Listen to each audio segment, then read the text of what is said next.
And we are in line 20 again. It says, reproach has broken my heart, and I am full of heaviness. And so that sends us to Romans 15:3. Romans 15:3.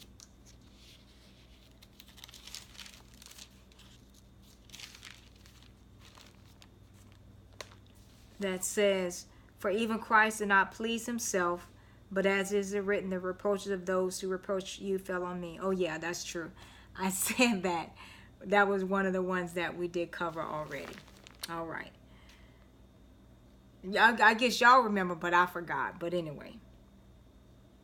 Well, whatever.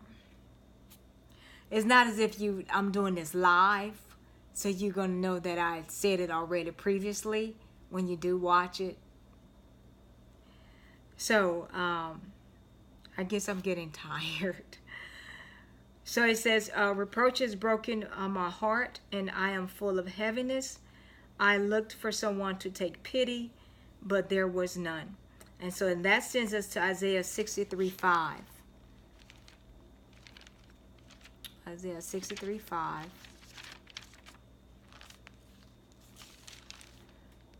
That says, I looked, but there was no one to help, and I wondered that there was no one to uphold.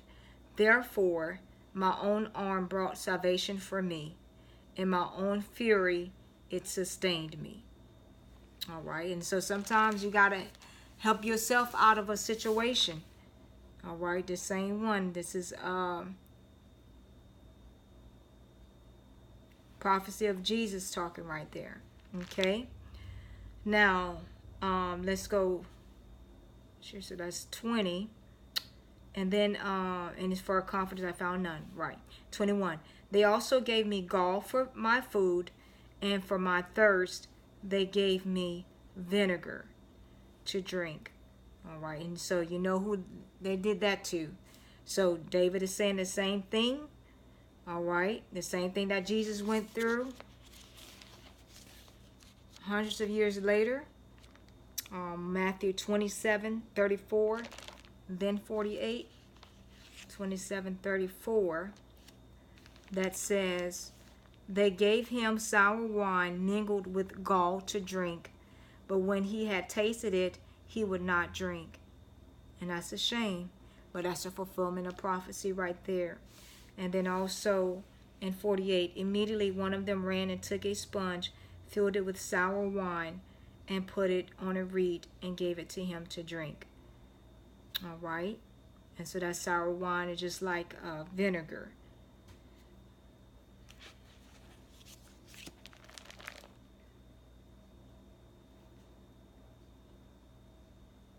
All right, 22. Let their and this goes to show us that when we going through something, people just gonna add, it's just like adding salt on an open wound. Jesus is already suffering, and they still not, instead of giving him some water, they would rather give him some sour wine. But people don't care that you're suffering. People don't care that you're hurting. And that's when they press it. I said that before. That's when the enemy presses in even more when you're going through something. Let's look at 22, our next stanza. Let their table become a snare before them, and their well-being a trap. Let their eyes be darkened so that they do not see, and make their loins shake continually.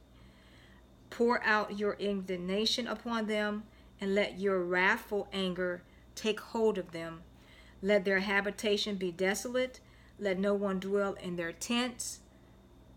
For they persecute him whom you have struck, and talk of the grief of those who have wounded.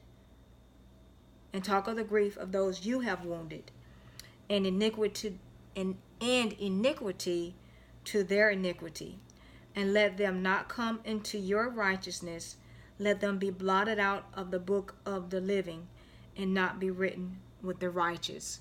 And so here David has a lengthy stanza saying what he wants God to do to the enemies. All right. And so what we're going to do is we're going to go ahead. Let's go ahead and pause here, and then we'll elaborate on it in our next stanza. I'm sorry. In our next segment. I told you I'm getting tired.